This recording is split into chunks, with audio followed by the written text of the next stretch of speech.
Hello dear students, I am your computer teacher from Golden Public School and this is your computer class. So today we will start our new chapter which is chapter number 4 and the name of chapter is operating system. It means in this chapter we will discuss about operating system, what is the operating system and what are their uses. So without wasting any time, let's start. So now as you can see content. Content means the details or the things which we are going to discuss in this video. As you know, this is part 1, so it means in this part we will discuss some introduction about operating system. So first point is what is operating system, मतलब कि एक operating system क्या होता है, क्या इसके uses होते हैं, उसके बारे में हम थोड़ा डिस्कस करेंगे. Next point is examples of operating system. एक ऑपरेटिंग सिस्टम के क्या क्या एग्जाम्पल्स हो सकते हैं, क्या डिफरेंट टाइप के ऑपरेटिंग सिस्टम हो सकते हैं, उनके बारे में हम यहाँ पे कुछ डिस्कस करेंगे.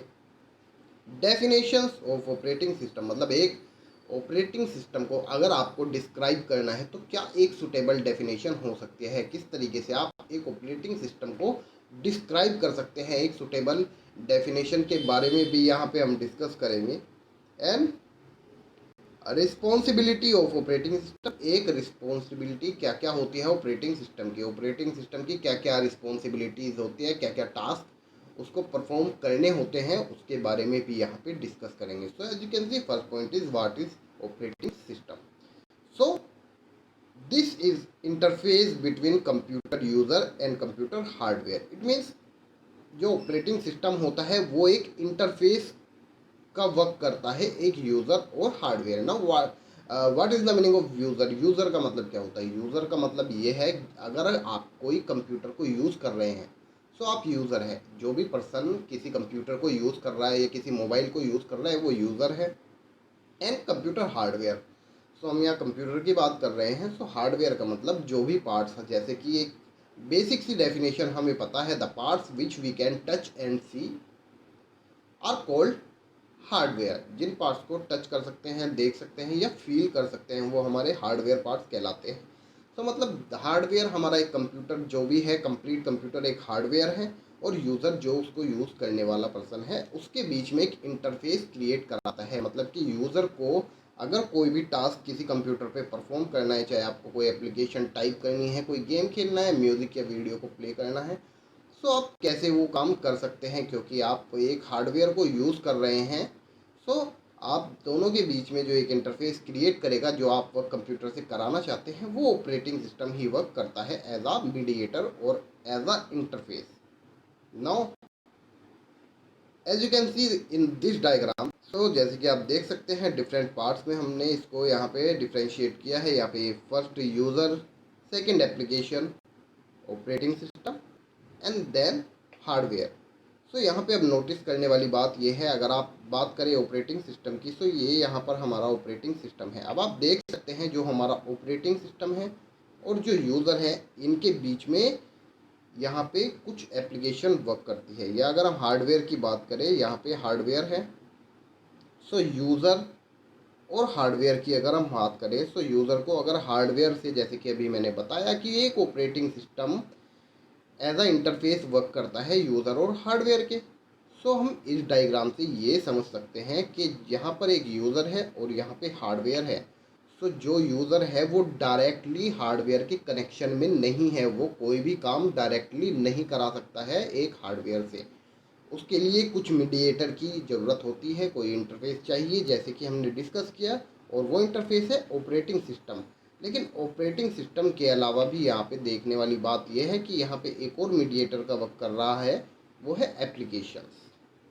तो चलिए अब एक एग्जाम्पल की हेल्प से इस डायग्राम को समझने की कोशिश करते हैं.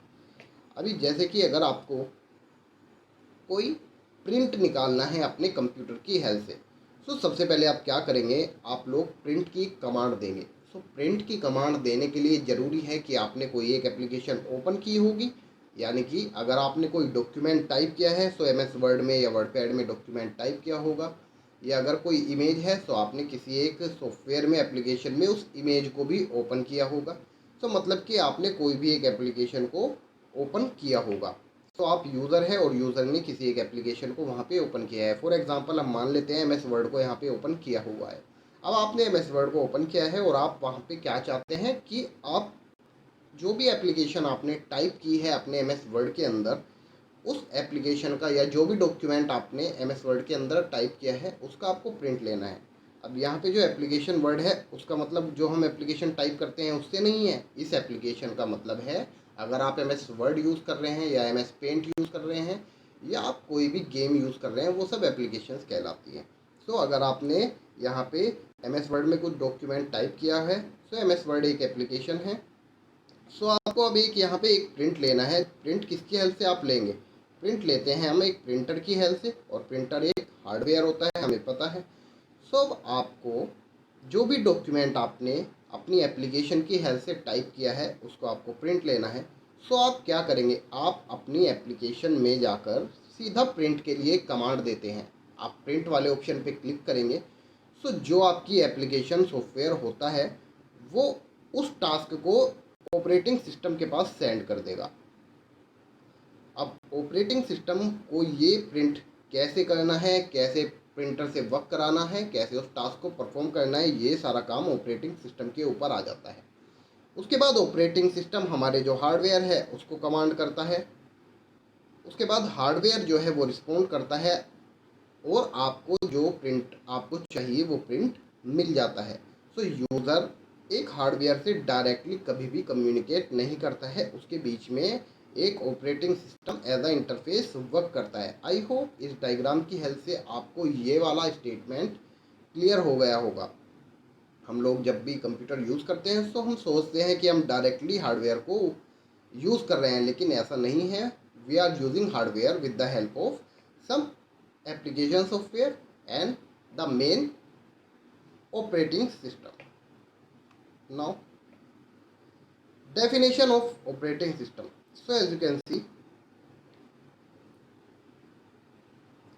this is system software that manage computer hardware and software। मतलब जो आपकी ऑपरेटिंग सिस्टम है ये एक सिस्टम सॉफ्टवेयर है जो कि कंप्यूटर के हार्डवेयर एंड सॉफ्टवेयर को मैनेज करता है। तो मतलब ये है कि जैसे कि मैंने इस डायग्राम में आपको बताया था एप्लीकेशन सॉफ्टवेयर, इसका मतलब ये है कि हमारा जो ऑपरेटिंग सिस्टम है वो हार्डवेयर को भी मैनेज कर रहा है और एप्लीकेशन सॉफ्टवेयर को भी हमारा ऑपरेटिंग सिस्टम ही मैनेज कर रहा है। और जो ऑपरेटिंग सिस्टम है वो हमारा सिस्टम सॉफ्टवेयर कहलाता है।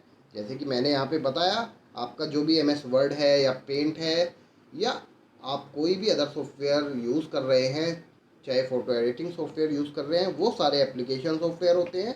और जो हमारा ऑपरेटिंग सिस्टम है वो हमारा हो जाता है सिस्टम सॉफ्टवेयर। जो हमारा ऑपरेटिंग सिस्टम होगा वो हमारा सिस्टम सॉफ्टवेयर हो जाता है। सो ये बात आपको ध्यान रखनी है, and this is a very important point that a operating system is a system software. एक ऑपरेटिंग सिस्टम एक सिस्टम सॉफ्टवेयर होता है जो कि हमारे कंप्यूटर के हार्डवेयर और सॉफ्टवेयर को वर्क कराता है या उनको मैनेज करता है। सो this is a definition of operating system. Now let's discuss about some examples of operating system. So as you can see, first one is Windows operating system. Windows is the most commonly using operating system। मतलब Windows सबसे ज़्यादा commonly use किया जाने वाला operating system है। अगर आपके घर पे कोई कंप्यूटर है तो उसमें विंडोज़ ऑपरेटिंग सिस्टम ही हम लोग रखते हैं या उसका ही हम यूज़ करते हैं। सो विंडोज़ ऑपरेटिंग सिस्टम को हम अपने डेस्कटॉप कंप्यूटर में यूज़ करते हैं। सो ये तो हम सबको पता है, विंडोज़ ऑपरेटिंग सिस्टम एक यूज़र फ्रेंडली ऑपरेटिंग सिस्टम होता है। इसका मतलब ये है उसको यूज़ करना काफ़ी ज़्यादा ईजी होता है। Next one is Linux operating system. अब जो हमारा लिनक्स ऑपरेटिंग सिस्टम है, लिनक्स ऑपरेटिंग सिस्टम का यूज़ किया जाता है अगर कोई डेवलपर है, कंप्यूटर डेवलपर है, सो वो लिनक्स ऑपरेटिंग सिस्टम का यूज़ करते हैं। एंड्रॉयड ऑपरेटिंग सिस्टम का आपको पता है, आप एंड्रॉयड मोबाइल यूज़ कर रहे हैं। सो आपका जो एंड्रॉयड मोबाइल है उसके अंदर जो एंड्रॉयड वर्ड है, ये एंड्रॉयड हमारा एक ऑपरेटिंग सिस्टम है जो कि मोबाइल पे वर्क करता है। मोबाइल्स में या टैबलेट में एंड्रॉयड ऑपरेटिंग सिस्टम का यूज़ किया जाता है।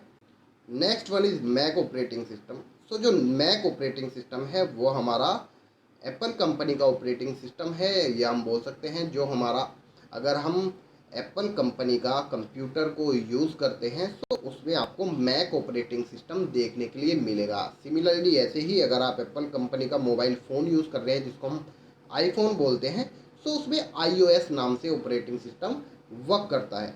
और लास्ट है आपका AIX, जो AIX ऑपरेटिंग सिस्टम है, इसका यूज़ किया जाता है ऑर्गेनाइजेशन या कंपनी में। अगर कोई कंपनी है, कोई डेवलपिंग कंपनी है, वो कंपनी अपने जो भी कोई सॉफ्टवेयर रन करती है या जो भी पर्सन्स उस कंपनी में वर्क कर रहे हैं, वो ज़्यादातर AIX ऑपरेटिंग सिस्टम के ऊपर वर्क करते हैं। So now let's discuss about responsibility of operating system. So operating system की क्या क्या रिस्पॉन्सिबिलिटी होती है उसके बारे में अब हम डिस्कस करने वाले हैं। So first one is processor management. Processor management का मतलब क्या है? प्रोसेसर मैनेजमेंट का मतलब ये होता है कि आप अगर मोबाइल फ़ोन यूज़ कर रहे हैं या डेस्कटॉप यूज़ कर रहे हैं, उसमें कोई ना कोई प्रोसेसर ज़रूर वर्क करता है। सो उस प्रोसेसर से कैसे वर्क कराना है, कैसे उसको मैनेज करना है, वो सारी रिस्पॉन्सिबिलिटी हमारे ऑपरेटिंग सिस्टम की होती है। Next one is memory management. Memory का भी आपको पता है, अगर आप मोबाइल फ़ोन या कंप्यूटर यूज़ कर रहे हैं, वहाँ पे कुछ मेमोरीज होती है। जैसे कि अगर हम कंप्यूटर की बात करें तो वहाँ पे रैम हमारी वर्क करती है, और भी मेमोरीज वहाँ पे वर्क करती है। सो उन मेमोरीज से किस टाइप से वर्क करना है, डेटा को कैसे स्टोर करना है, कैसे किस डेटा पे मेमोरी का यूज़ करके वर्क करना है, वो सारा काम भी ऑपरेटिंग सिस्टम के अंडर में आता है। डिवाइस मैनेजमेंट, जो कोई भी डिवाइस, डिवाइस मैनेजमेंट का मतलब है पेरिफेरल डिवाइस से। यहाँ पे पेरिफेरल डिवाइस क्या होती है, अगर आपको नहीं पता मैं बता देता हूँ। जो भी डिवाइसेस हम अलग से अपने कंप्यूटर या मोबाइल में कनेक्ट करते हैं, वो डिवाइसेस पेरिफेरल डिवाइसेस कहलाती हैं। सो पेरिफेरल डिवाइसेस का अगर एग्जांपल्स की बात करें, तो अगर मोबाइल फ़ोन आप यूज़ कर रहे हैं और आपको उसमें हेड फ्री को यूज़ करना है, हेडफोन जो हम यूज़ करते हैं, अटैच करते हैं, वो हम अलग से वहाँ पे अटैच करके यूज़ कर सकते हैं। सो वो हमारी पेरिफेरल डिवाइस होती है।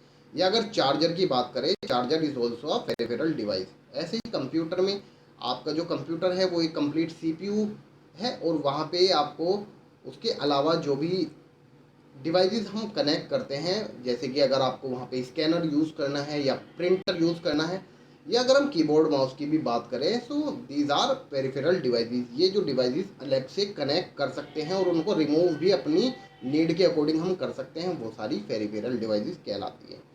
सो डिवाइस मैनेजमेंट मतलब कि उन डिवाइसेस को कैसे मैनेज करना है, कैसे उनकी जो सर्विस है हमें प्रोवाइड करानी है। अगर आपने कोई कीबोर्ड या प्रिंटर या स्कैनर को अपने कंप्यूटर में कनेक्ट किया है, सो कैसे उस प्रिंटर से या कीबोर्ड से या स्कैनर से वर्क करना है, वो सारी रिस्पॉन्सिबिलिटी भी ऑपरेटिंग सिस्टम की ही होती है। Next one is file management. जो आपके कंप्यूटर के अंदर डेटा होता है, जितने भी फाइल्स स्टोर होती है, उनको कैसे मैनेज करना है, कैसे उनका जब आपको यूज़ करना है उनको ओपन करना है, सेव करना है, वो सारा वर्क भी ऑपरेटिंग सिस्टम की ही रिस्पॉन्सिबिलिटी होती है। And the last one is security. जो सिक्योरिटी रिलेटेड पासवर्ड प्रोटेक्शन है या अदर जो भी सिक्योरिटी रिलेटेड जितनी भी चीज़ें आपके कंप्यूटर में होगी, वो सारी रिस्पॉन्सिबिलिटी भी हमारे ऑपरेटिंग सिस्टम की ही होती है। सो आई होप आपको ये सारी चीज़ें इजीली क्लियर हुई होगी, जितने भी पॉइंट्स हमने इस वीडियो में डिस्कस किए हैं। सो स्टूडेंट्स, अगर आपके कोई भी क्वेरी होती है, so you can ask me on my WhatsApp number. आप कभी भी व्हाट्सएप नंबर पे मेरे कॉल कर सकते हैं या मुझसे मैसेज करके अपनी कोई भी क्वेरी को पूछ सकते हैं। So that is it for today students. Stay healthy, stay safe, and thank you so much.